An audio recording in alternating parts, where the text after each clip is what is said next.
How's it going, y'all? This is the Jose Show. I hope everyone's having a wonderful Thursday, and I hope that everyone is enjoying this lovely show because I surely am. Well, anywho, there are a lot of great stuff to talk about as the usual, so now let's get started. Now, let's start off with iHeartRadio Music Awards. The iHeartRadio Music Awards were this past Tuesday, and we saw a lot of big winners in Tuesday's ceremony. One of them happened to be BTS. BTS won the awards for Best Fan Army and Best Music Video. While Jin, Suga, J-Hope, RM, Jimin, V, and Jungkook did not attend the 2022 iHeartRadio Music Awards in person, the band did send in a virtual acceptance speech. And in the Best Duo / Group of the Year category, AJR, BTS, Bruno Mars, Anderson .Paak, and Silk Sonic, Dan plus J, and Maroon 5 were nominated. Silk Sonic took home the award for Best Duo / Group of the Year. And BTS won in the other two categories they were nominated in at the 22 iHeartRadio Music Awards, which I just said which categories were. And in the Best Fan Army category, BTS's Fandom Army won over Ariana Grande, Justin Bieber, Harry Styles, Megan Thee Stallion, Why Don't We, Olivia Rodrigo, Louis Tomlinson, Big Time Rush, Selena Gomez, and Taylor Swift's fan bases. And then for the Best Music Video, they won for their song Butter, and they were competing against Bad Habits by Ed Sheeran, Build a Bitch by Bella Poarch, Driver's License, Olivia Rodrigo, Kiss Me More, Doja Cat featuring SZA, Leave the Door Open, Silk Sonic, Montero, Call Me By Your Name, Lil Nas X. Those were Peaches, Justin Bieber featuring Daniel Caesar, Give On, Save Your Tears, The Weeknd, Stay, The Kid Laroi, and Justin Bieber. So those were the songs that that the music video for Butter was competing against, and Butter ended up beating those songs. Well, anywho, that is pretty amazing that BTS won huge in Tuesday's ceremony of the iHeartRadio Music Awards, because, I mean, hello, BTS is one of the biggest music groups right now. They are killing it. They are slaying it. They are not disappointing at all, especially to their fans. And, they don't stop making new music. They don't stop making good performances. They don't stop, giving their fans good interviews and, and a lot of other cool things. They don't stop at all. So, I mean, congratulations to BTS on their big wins on the iHeartRadio Music Awards on Tuesday. They deserve it big time.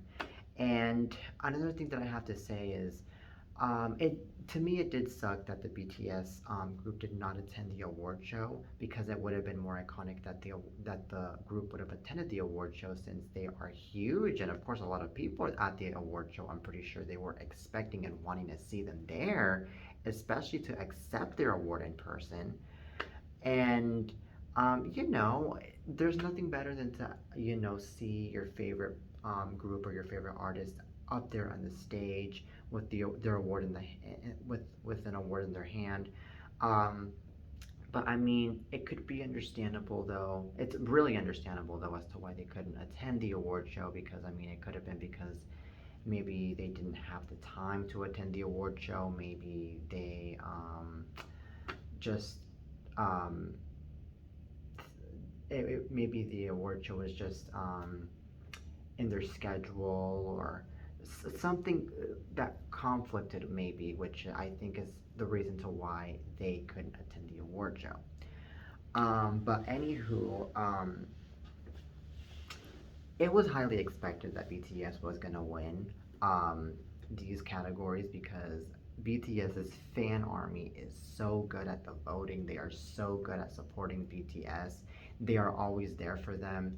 And another thing that I noticed is that the BTS army is very dedicated, and they are very on the lookout, and on not just the fan army, but they're also on the lookout for each other as a fan base. So that's really cool right there that BTS has that type of fan base and that, we are seeing a lot of love and support here.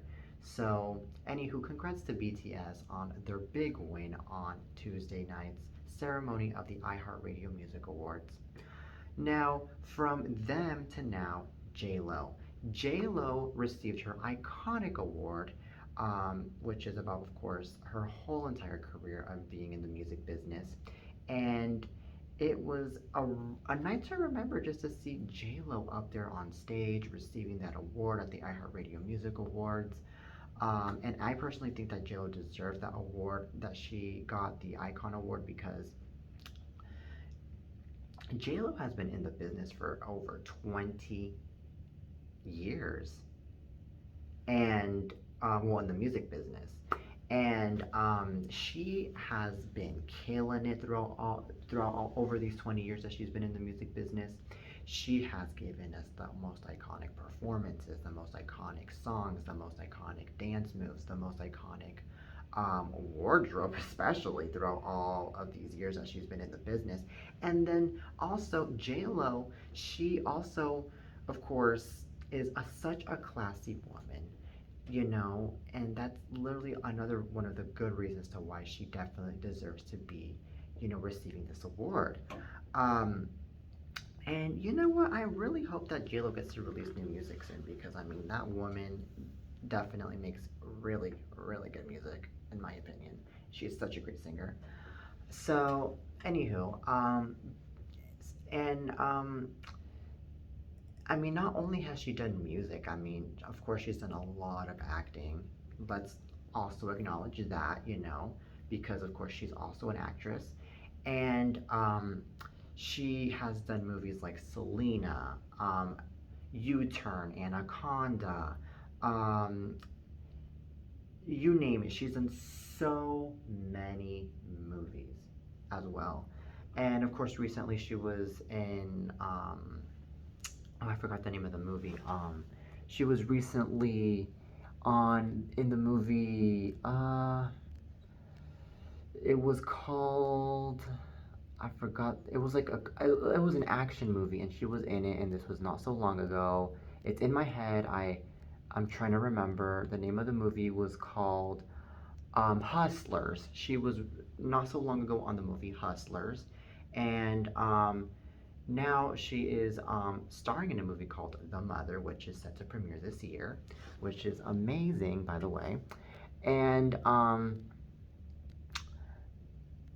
so that's pretty cool. And she's going to be starring in that movie with Joseph Fiennes, Hardwick, Gael Garcia Bernal. So she's going to be starring with a very good cast. And before that, she was in the movie Shotgun Wedding, um, which is also set to premiere this year, and it's going to be premiering on June of this year. So J Lo is already working it. She's already killing it. You know, she's already having a lot of stuff in her schedule. So this is why I'm saying that J Lo deserves this Icon Award big time.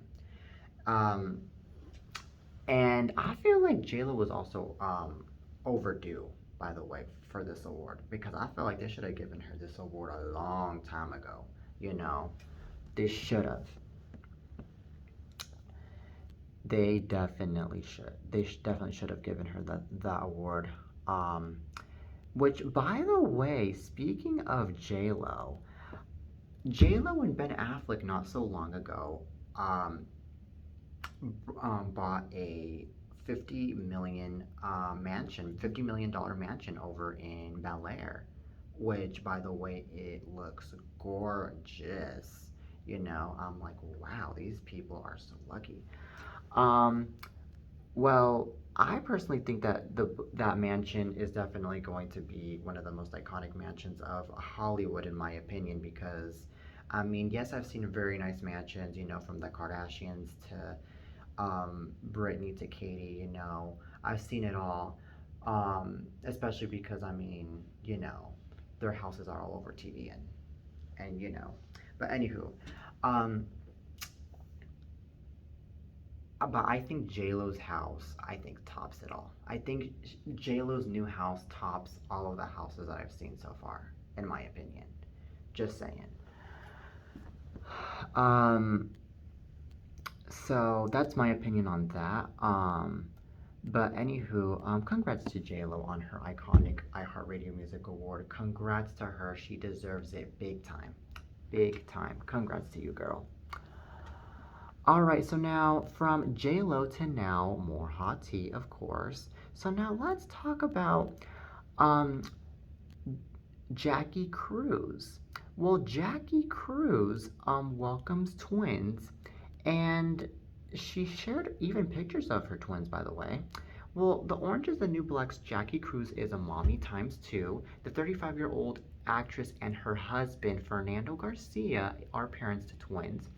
The Melly 16 singer shared the news on Wednesday along with a sweet celebration of her latest role, motherhood. Well, being a mother has changed my world. My babies are everything to me, she wrote next to a photo from a maternity shoot, followed by a picture of her baby's feet. I've been taking my time to enjoy every moment I'm feeling content, exhausted, overwhelmed, grateful, tired, joyful, blessed, and fortunate all at the same time. My babies are healthy and beautiful. I want to thank my gorgeous friend Elena Kosharny for capturing this image right before I met my babies. We were lost in El Bosque de Tlalpan, Mexico, surrounded by nature and love, she shared. So, uh, um, that's pretty cool. I mean, congrats to her though on her twins. That I can already imagine how, I can't imagine how blessed she is to have twins. I really can't imagine because I mean, yes, it's a blessing, to already have a child. I mean, it really is. But to have twins, I feel like it's even more of a blessing because that's when you get to have, another addition to the family, not just one. And I feel like when you're having twins in a family, you're also showing that, I mean, it's also showing how, it's also giving you that privilege of growing more as a mom, you know? And of really making you learn more as a mom, especially because it really is making you it's really making you teach more on how to take care of not just one kid but also two kids, you know. And the more you take care of more kids, the more you are able to have the ability and the acknowledgement of what it's like to be a mom. I mean, it's already you already have that knowledge once you have one mom. You already do. I mean, once you have one daughter or one son, you know, you already have that knowledge, of being a mom by doing so, you know. But by having two, you even have more of a knowledge, in my personal opinion. So that's just my opinion on that. But following the big announcement, Cruz got some love and support from her Orange is the New Black co-star Danielle Brooks, who welcomed her daughter in 2019, by the way. And she wrote this: "Another Orange mother, love you, Jackie Cruz." That's what she wrote. Now, back in February, Cruz shared a hilarious TikTok video from the hospital. The actress rocked a gown and did a baby mama dance in a video that was captioned, 8 centimeters dilated babies coming through, whoop whoop. Okay. So this is pretty amazing.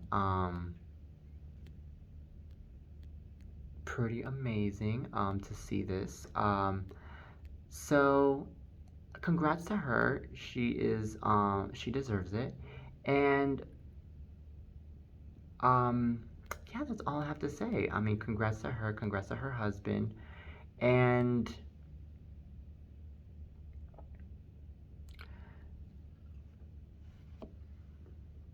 yeah, so anywho, so now from Jackie Cruz to now more hot tea. Um, so now let's talk about the Oscars. The Oscars are this Sunday, ladies and gentlemen. Well, okay. The 2022 Academy Awards are already making history with some with some significant firsts among the nominees and record-breaking nominations. Troy Kotsur became the first deaf actor to be nominated in the Best Supporting Actor category for his role in Coda. Ari Wagner became the second ever female cinematographer to be nominated for an Oscar for her work in The Power of the Dog, and Denzel Washington broke his own recent record for his own record as the most nominated black actor in Oscar history with 10 nominations. And The Power of the Dog, starring Benedict Cumberbatch and Kirsten Dunst, leads this year's awards with a total of 12 nominations, coming off its big win at the Producers Guild of America Awards. Coda seems to be a big frontrunner for Best Picture this Oscar season. If you need to catch up on watching all the nominated films, be sure to check out ET's guide on how to watch all the 2022 Oscar-nominated movies. So for those of you that really want to see which movie is eligible for Best Picture or for Best Actress or Actor or you name it, you know, if you want to see which movie is the best, then you guys can just check out that guide from ET on all the Oscar-nominated movies, on how to watch all the 2022 Oscar-nominated movies. So anywho, the Oscars are this Sunday, March 27th, 8 p.m. Eastern, 5 p.m. Pacific time on ABC. And for those of you that don't have cable, the Oscars will be also online and for streaming. So, but anywho, you don't even need cable to have ABC. I mean, that's a local channel. But that's just an information that I have for you guys. So, anywho, this should be really cool and iconic in my opinion that ABC is going to be having a lot of diversity this year within its nominees, and with, of course, the host this year. I mean, it's gonna be very huge, very cool, you know, and I think that this is really a good thing because I feel like for years, I mean, the Oscars have been dealing with so much, not just criticism, but also it's been dealing with so much discrimination because they haven't really put in people of color within their nominees throughout these past years. Just like back in 2016, for example, when that Oscars So White situation happened with the Oscars, when they ended up nominating all white actors in the categories of the Oscars and they didn't nominate any people of color in the nominations. So that was definitely a big deal right there, and I really am glad that the Oscars, they grew and they learned from that, and they were like, you know what, we're gonna add people of color into the categories of the Oscars because these people that are complaining about this are right for complaining about this, because it's not right that we are just pretending that there are no people of color that have talent when in reality there are a lot of people of color out there that have talent that deserve to be nominated for an Oscar. Um, you know, Viola Davis, for example, is one of those people of color that have a lot of talent, in which, by the way, she won an Oscar back in 2017 for starring in that movie with Denzel Washington, which Denzel Washington was playing Martin Luther King in that movie. I forgot the name of the movie. But anyway, she won Best Supporting Actress back in 2017 for starring in that role, and for being in that role. And that's another good example. And then we have, and of course, there was, who else? The guy from Moonlight. He also won for Best Supporting Actor. I forgot what his name was. He won too for Best Supporting Actor. Moonlight won for Best Picture back in 2017, which it got confused. A lot of people got it confused. Remember that La La Land won, but that didn't win. That Moonlight ended up winning instead. Hilarious and awkward moment, still remember. But anywho, back to the point. So those are the good examples right there that there are people of color out there that are really talented, that do deserve to be nominated and deserve to win an Oscar. You know, like, I feel like we as Americans, we as people, we need to do better, and I feel like we are starting to do a bit better here by now putting people of color and also including people of color to even host the show this year. Um, like for example, we have Wanda Sykes, we have what's her name? We have Wanda Sykes, and then we have, I forgot what her name is, but her name is in the top of my head right now. Um, her name is in the top of my head right now. Her name is.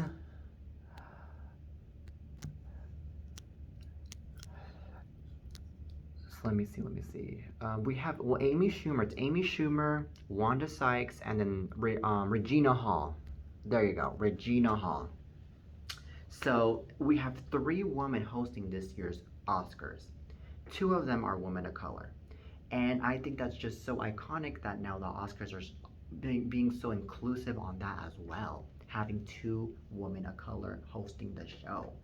You know, that's awesome. That is so awesome. Congrats, to this huge change, in my opinion. This is something that will definitely give a good example of what it's like to actually have inclusivity and actually having fairness, especially within award shows like this.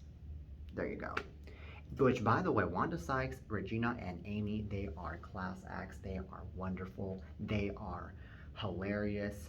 They are definitely going to do really good hosting the gig for being at the Oscars, because, I mean, of how classy they are and how funny they are. And also, another thing that I have to say about this is the three of them, they have been, I'm pretty sure rehearsing, of course, because I mean that's what they should do as hosts, is rehearse before actually going out there. But I also feel like they're gonna prepare something for the Oscars. I feel like the three of them are gonna prepare, I don't know, some kind of huge opening for the show at the day of the Oscars. Some kind of huge a stunt as hosts of the Oscars. That's what I feel like is gonna happen, just to spice up things a bit, since the three of them are very talented. I can imagine that's what's gonna happen. I don't know, but we're just gonna have to wait and see. This Sunday at the Oscars on ABC, 8 p.m. Eastern, 5 p.m. Pacific time. Please do not miss it. It will be great. Alrighty then. So now from ABC to now, more hot tea, of course. So now let's talk more. Well, now let's talk about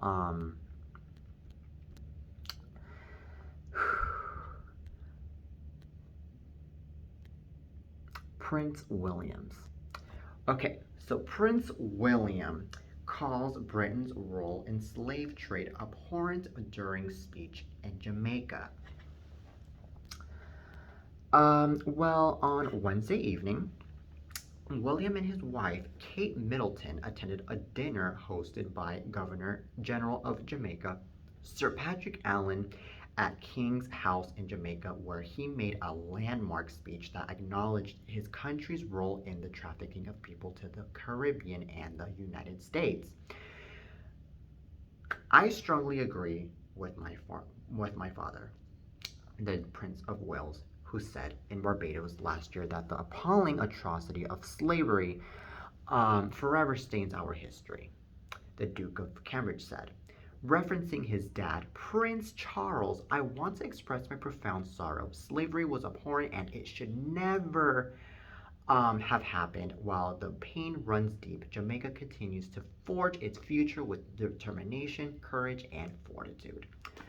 Now, the 39-year-old royal continued, while the pain runs deep, Jamaica continues to forge its future with determination, courage, and fortitude. The strength and shared sense of purpose of the Jamaican people represented in your flag and motto celebrate an invincible spirit. As the couple arrived in Jamaica, news broke that a coalition of Jamaican politicians, business leaders, doctors, and musicians were pressing the country to sever ties with the British monarchy and to change the country's status to a republic. The coalition reportedly sent an open letter to William and Kate about their intention to remove Queen Elizabeth II as the head of state. The royal family has not publicly commented on this. Alright, so this is pretty intense here. Um, well, this is what I think. I think it's pretty interesting how Prince William and his wife ended up going all the way to Jamaica. Because I mean, I thought that the both of them were just all about the palace and they're just staying in the palace and there is nothing better for them than just the palace. That's what I thought was for them, and that's what I thought was all about them. But apparently, they're doing other moves here. Okay, but another thing that I have to say about this is, the fact that they're talking to a governor of Jamaica. I mean, it's kind of starting to sound and ring a bell to me that Kate Middleton and Prince William are trying to not just speak out for the Jamaicans and speak out for the people in the Caribbean and stuff like that, but I also feel like he's trying to call it. The both of them are trying to call attention, and I'm not trying to be shady here. I'm just saying it because I feel like that's the truth. Because I mean, come on now. Since when on earth have we heard that Prince William and Kate Middleton have been going out to other places, especially like the Caribbean, or, I mean, especially like Jamaica? Like I just feel like it's just all about attention and publicity here, in my personal opinion. I could be wrong. Don't come after me, but that's just my opinion. And another thing that I have to say about this is, I also feel like, um, maybe they could be making a change within their lives. Maybe they could end up deciding to do other stuff now instead of just being in the palace. I mean, I don't know. I don't know. I just don't get this. But we're just gonna have to wait and see what happens next with Prince Williams and with Kate Middleton as this continues on with this. But anywho, I really am, surprised about this. But that's all I have to say. But anywho, now from Prince William to now the Oscar 2022 performers. So now we're talking back about the Oscars and Beyonce, Billie Eilish, and more to perform. Well, Beyonce just yesterday, by the way, she just got confirmed to be performing at this year's Oscars for her with her song "Be Alive," which is amazing, by the way. That the Oscars have considered her and confirmed now that she's gonna be in the stage this Sunday. So anywho, that's all. That's one thing I have to say. But anywho, now from that to now, um, to now, now let's talk about um Channing Tatum. Channing Tatum says his Lost City look was inspired by Brad Pitt. Well, Channing Tatum was inspired by Brad Pitt for his look in The Lost City during an appearance on today's episode of The Ellen DeGeneres Show. The 41-year-old actor shares what it was like working with Pitt and which one of his films inspired his character, a romance novel cover model named Dash, Alan in Lost City. Well, this is what he got to say. He got to say this. I can't believe I got to work with either one of them, Tatum says of Pitt and his other co-star, Sandra Bullock. And then he also said, I met Brad once, I've ridden motorcycles with him, and again, it's the same situation. He's everything you want him to be. End quote. That's what he said. And as for Dash Allen, who is the cover model for romance novels written by Loretta Sage Bullock, Tatum wanted to look just like one of Pitt's iconic on-screen characters. And this is what he got to say. He got to say that he gave a note and that he also said, I have to wear a wig for my covers model sort of look, which is Dash's look. And I said, I just want to look like Legends of the Fall, Brad Pitt. Could you please just make me that? Make me as close to that as you can possibly make me. He says of Pitt's role as Tristan Ludlow in the 1993 film. So, anywho, in addition to wanting to look like Pitt, Tatum also got to work with him in The Lost City Dash. Well, okay, I already said that. Well, anywho, um, this is actually pretty amazing that um, that he wants to look a lot like Brad Pitt, especially in one of his most iconic characters. And it just seems to me how much Channing Tatum loves Brad Pitt. It just comes to prove how much Channing Tatum really is inspired and really is into him. And of course, I think it's also really cool because I feel like um, it that just comes to show how much actors are supporting one another in the film business, and they're not tearing each other down in the film business.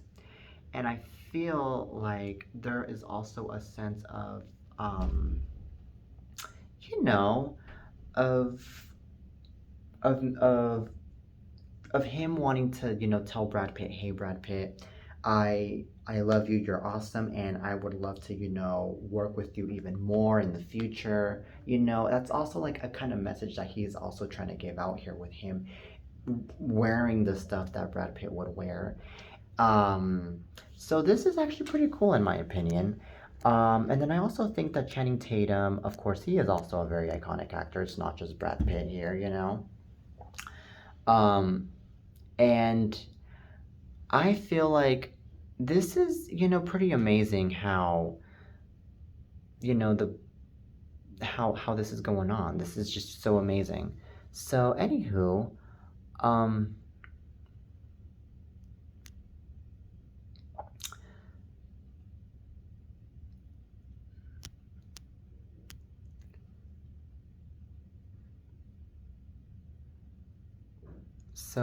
so anywho, that's actually pretty amazing. So now from Channing Tatum and Brad Pitt to now more hot tea.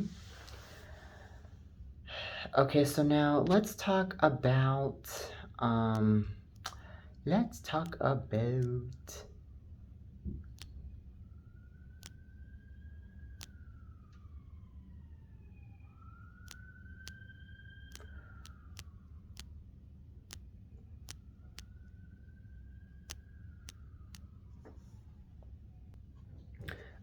talk about Dave Coulier.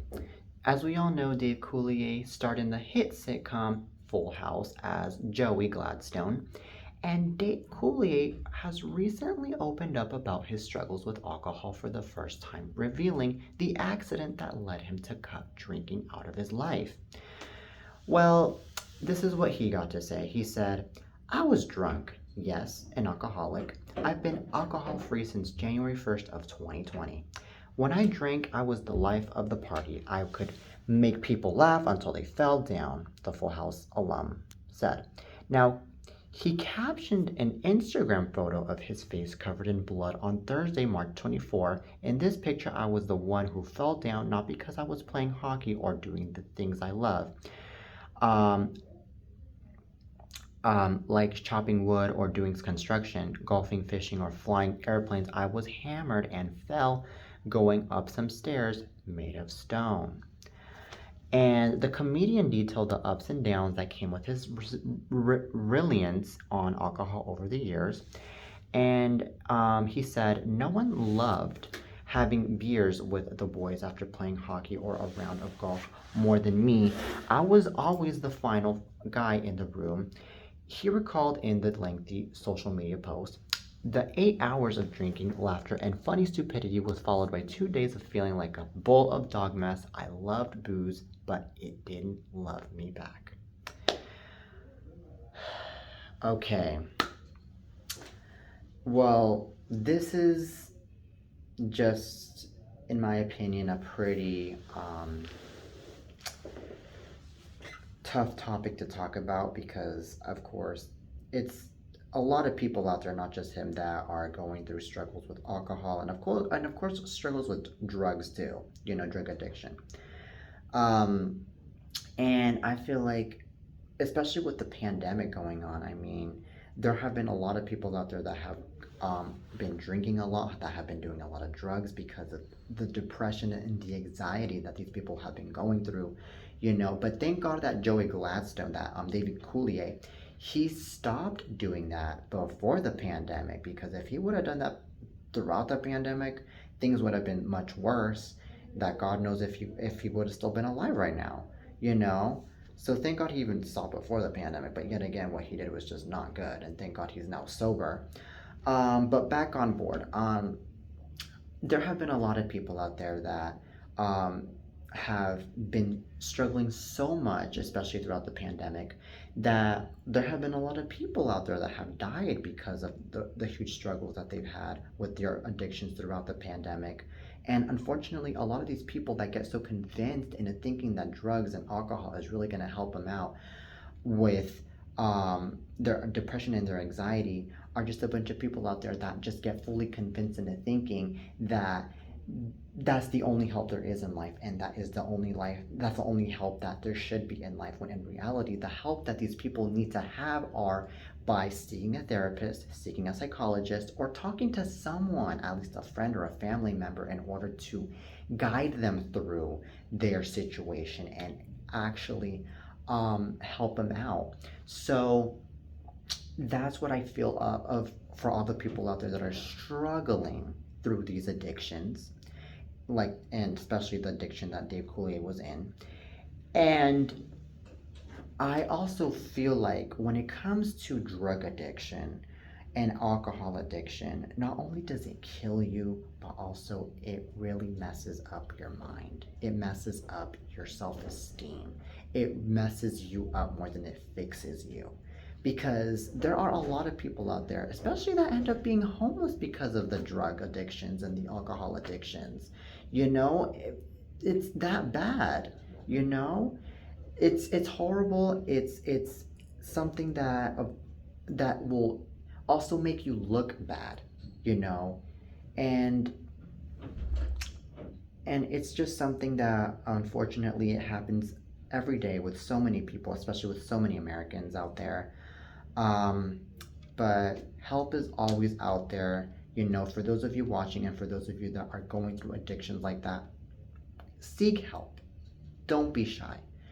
And do not ever fall in or try to even fall in these types of addictions ever. That is all I have to say to all the people out there. And follow Dave Coulier's example. He's been sober for over 2 years now, and he is happy. He is doing better than ever. He has his mind straight up. He is killing it right now with his own life. He is doing great with his own life right now.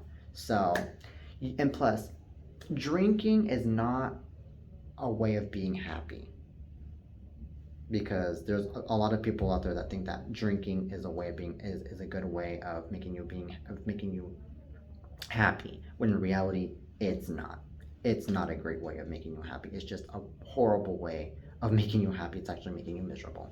So anywho, that's what I have to say about Dave Coulier. Congrats to him on being sober for the past 2 years, and also once again my hearts and prayers and condolences go out to him and the rest of the Full House cast on the passing of Bob Saget 2 months ago. All right, so now from that to now, more hot tea, of course.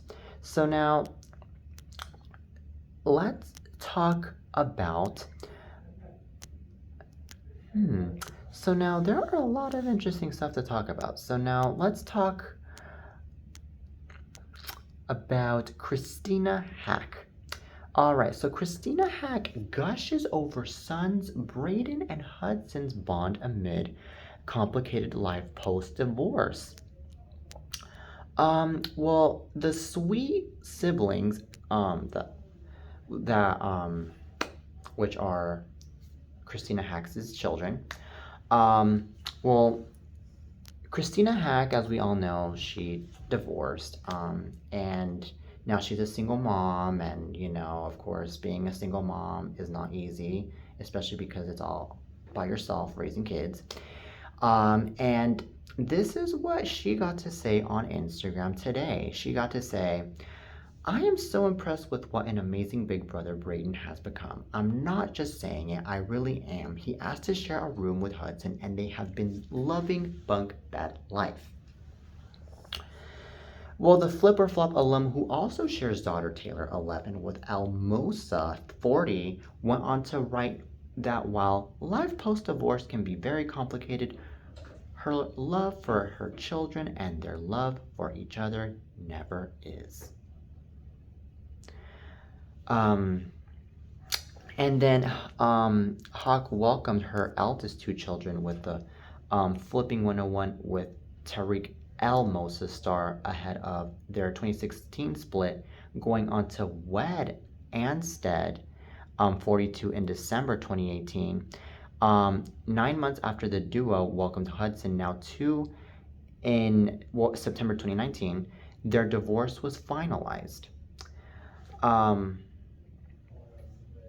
So the California native has since moved on with realtor Joshua Hall, while the Wheeler Dealers host is dating actress Renee Zellweger. Elmosa, for his part, married Selling Sunset's Heather Ray Young in October 2021. Okay, so this is what I think about the situation. I think that it's pretty amazing to see how a hardworking mother is raising kids on her own, and she's doing the best she can to do to give them a good life, to give them a good environment, to give them a good stability in life, so that's really good right there, that she is working her tail. She is just, doing what she can to be the best mom that she can be. So Christina Hack is really someone to admire, definitely. And I think that she is a very good example to a lot of moms out there that are looking up to Christina Hack, because a lot of single moms out there, they are going through the same situation as Christina Hack, and they are struggling out there to raise kids on their own, and they are trying their best to actually have a successful life as single moms with their kids, but they just can't. And I think it's a huge help right there for the single moms out there that are looking up to Christina Hack, because Christina Hack is setting that good example that, you know what, I'm a single mom, I can do it. Just, be confident, be who you are, and everything will turn out well as a single mom raising kids. That's the type of example she's showing to these single moms out there that are looking up to her. So that's my opinion on this.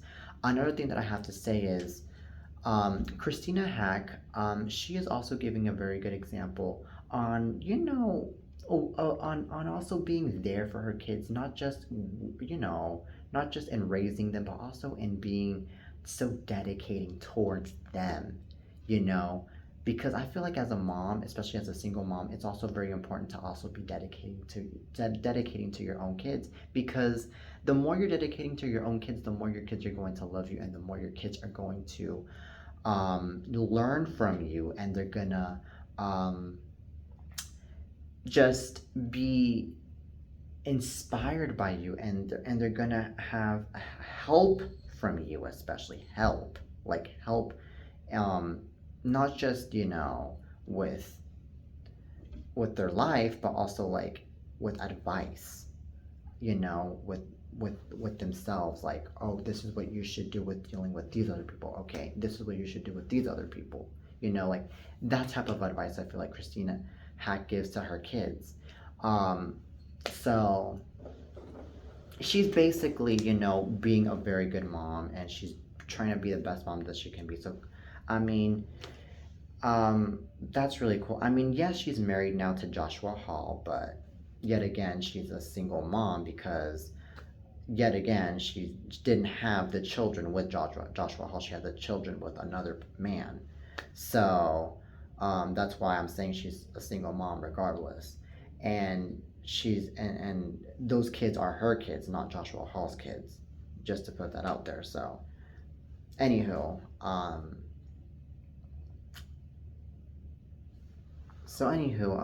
I really do think that Christina Hack is killing it right now as a mom. That's all I have to say. So now from Christina Hack to now more hot tea. All right, more hot tea, that's for sure. Whew. So now let's talk about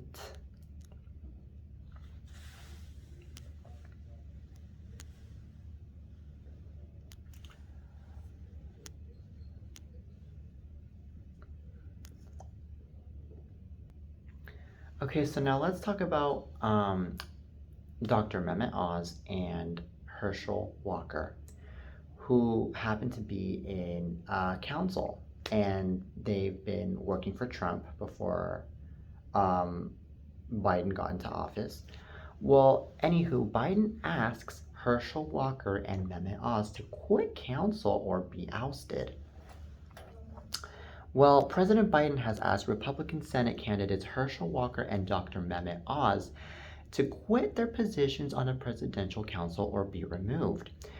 Well, in a post on Wednesday, Dr. Oz, who is a candidate in Pennsylvania, said the administration sent him a letter requesting he resign from the President's Council on Sports, Fitness, and Nutrition. A letter from the administration was shown in a video Oz released on the situation. The letter states Oz needs to resign or he will be ousted at 6 p.m. on Wednesday. Well, this is what is being said according to Oz. It's said that he would politicize such an important issue like health. The doctor he should ask to resign is Dr. Anthony Fauci for a multitude of obvious reasons.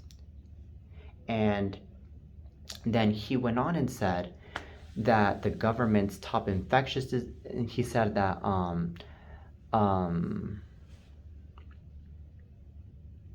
that's what he said. That's what Dr. Oz said, basically. And a similar letter was also sent to Walker, who was running in Georgia, a White House official said. And a White House official stated it is the administration's policy not to let those running for federal office be on presidential boards. Well, the two candidates were nominated to the council under former President Trump in 2018. Clearly, Joe Biden can't be around anyone who doesn't completely fall in line with his fear-mongering, authoritarian, one-size-fits-all COVID handling. I am proud of my service and will not resign. That's what Dr. Oz also said. Now, in a video, by the way, and on Twitter too. And then, according to CNN, individuals on the Council on Sports, Fitness, and Nutrition are considered special government employees who are barred from partisan elections under the Hatch Act. Well, The Hill has reached out to Walker's campaign for comment. All right, so now this is pretty intense here. You know what? This is what I think about the whole entire situation. I think that Joe Biden has the right to oust whoever he wants to oust, hire whoever he wants to hire, do whatever the heck he wants. I mean, I don't want to get too political on this show because this show's not a political show. This is more a celeb gossip show. But what I have to say about this is, if Joe Biden really thinks that these people are not fit to be in office because of certain situations, then I mean, he has the right to, do whatever he wants because he's the president, he's the boss, he's basically the leader, and also he's the one that's, wanting what's best for the country. And another thing that I have to say is he's already making big moves right now. I mean, he already nominated someone in the Supreme Court, which happens to be Ketanji Jackson Brown, who could possibly be the first woman in the Supreme Court, a black female in the Supreme Court.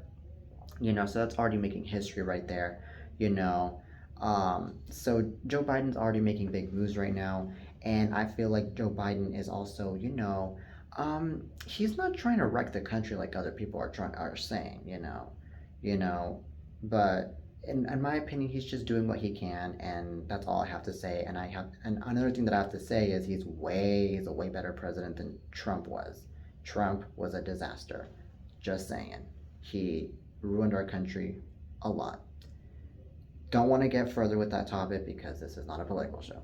But anywho, um, so I think that, if Dr. Mehmet Oz and what's that guy's other name? Herschel Walker are really going to go after Joe Biden for his own opinions, then so be it. So be it. But at the end of the day, I mean, I think there's just nothing they can do to get back for them to put themselves back in their positions as counselors. I just don't think so. So that's all I have to say. That is all I have to say, and I am not going to speak further on this one. All right, so now, from that to now, more hot tea, of course. So now let's talk about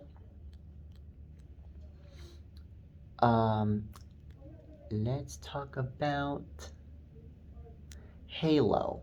All right, so Halo is going to be premiering on Paramount Plus, and a lot of people are pretty anticipating this series. And now I'm going to be talking about a few things about this new series that is going to be on soon on Paramount Plus. Well, apparently,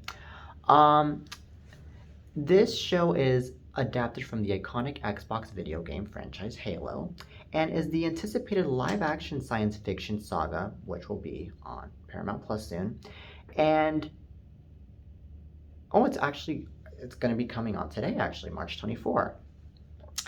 And the series is the latest original from the streamer to explore the trials of space exploration after various installments of the Star Trek franchise. This time, however, the fate of humanity is at stake as the series depicts the ongoing conflict between the United Nations Space Command and an alien race known as the Covenant. At the center of the saga is a genetically engineered soldier known as Master Chef. Now, the franchise, the first launched in 2001, Halo Combat Evolved kickstarted the popular franchise with its first-person shooter game as it followed Master Chef as enhanced Spartan super soldier and his artificial intelligence companion Cortana as they rescued various survivors on the surface of a large artificial ring world, Halo, and mounted a counter-offensive against a technologically advanced group of alien races called the Covenant.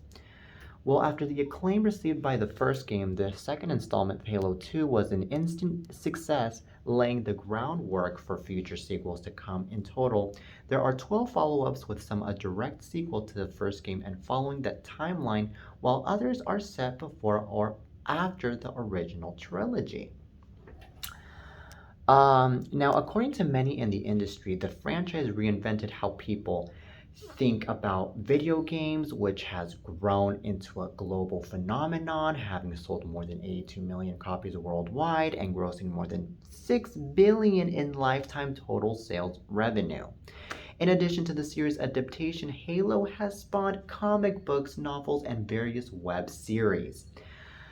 So the development of the series is written by Kylie Killen and Stephen Kane and directed by Otto Bathurst, Jonathan Liebsman, MJ Bassett, Roel Renee, and Jet Wilkinson. Halo will premiere today, March 24. All right, so this is actually pretty amazing that the video game is having a series. I can imagine that this series is going to be a huge success, in my opinion, because I personally think that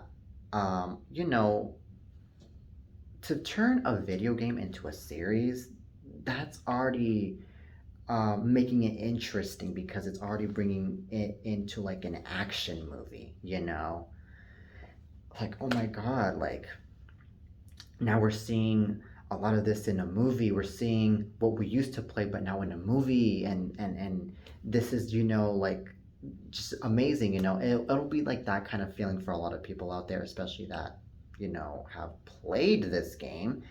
And another thing that I have to say is, um, of course, I mean, a lot of people these days, they love to watch a lot of crime fighting, a lot of, shootings and this and that, and movies, and especially in action movies. So, I mean, that's another thing that I have to say about that. And also, I mean, I feel like it was also very smart of these people to bring this video game into a series, also because it really comes to show how I like iconic. It just comes to show that these people are trying to give promotion more to the video game. They're trying to give promotion more to the video game, the saga. You know, and they're trying to make more profit out of the video games, not just out of the movie, out of the series, but also out of the video games. They're trying to make more profit, more promotion, and they're trying to also make more publicity out of it as well. So that's actually pretty clever, pretty clever in my opinion. And and that's like the one of the best things a people can do is just bring all of those things in with the publicity and with promotion and this and that. So um, so that's what I have to say about this. And I really think, and I really, really hope for the best for this new series, which, by the way, I do think it's going to be a huge success. And I also think it's really smart of the directors to bring this series onto Paramount Plus and to not really bring it onto regular television because, I mean, a lot of people these days, they watch streaming services. They watch Paramount Plus, Netflix, Disney Plus, you name it, Hulu, Amazon Prime, you name it. A lot of people watch that more than watch TV. And because, I mean, here's the thing, a lot of people have smartphones, a lot of people, since they have smartphones, they own streaming services, and also, well, they have not own streaming, but are subscribed to streaming services, which is what makes them watch that. And also, I mean, a lot of people would much rather do that than spend a lot of money on cable, which is why a lot of people would much rather, which is also the reason to why a lot of people would much rather watch stuff on streaming services than be watching stuff on cable. So, like I said, it's very smart that these directors ended up bringing this series to a streaming service than to a cable network. All right, so now that is it for today's show, you guys. I really hope you guys enjoyed today's episode of The Jose Show. Please make sure to follow me on social media. And before I go, I really want to thank you guys, the fans, for really being there for me since the very beginning and for, um, messaging me these lovely comments and showing me this love and for also I would love to thank you fans for never giving up and watching my show, especially because I mean there's just a lot of shows out there where they get views but they don't get as much views like my show has been getting lately, which thank you guys for that, by the way. And and then all of a sudden their shows don't do good anymore, and thank God that in this show this is not the case. In this show I've been getting more and more views thanks to you fans, thanks to you guys, thanks to you guys not giving up. So um, that's what I have to say. And I also have been trying to keep my head up, with with everything. I've been trying to keep myself focused. I've been trying to keep myself happy. I've been trying to keep myself um, in a very good mood. I've been trying to focus on the positive people, on the positive stuff, on the positive, on everything, and I just try not to let the haters or the negative comments or the negative situations tear me down. I really don't, especially because I feel like as people that are in this business, we need to level up. We need to, you know, uplift one another. We need to um, be there for one another. We need to support one another. That's what we need to do in order to, um, you know, be the good people in order to succeed in life, most importantly, you know. So that's how I see it as. Well, anyways, that is it for today's show, you guys. I'll be back with more next time on the Jose Show. Till next time.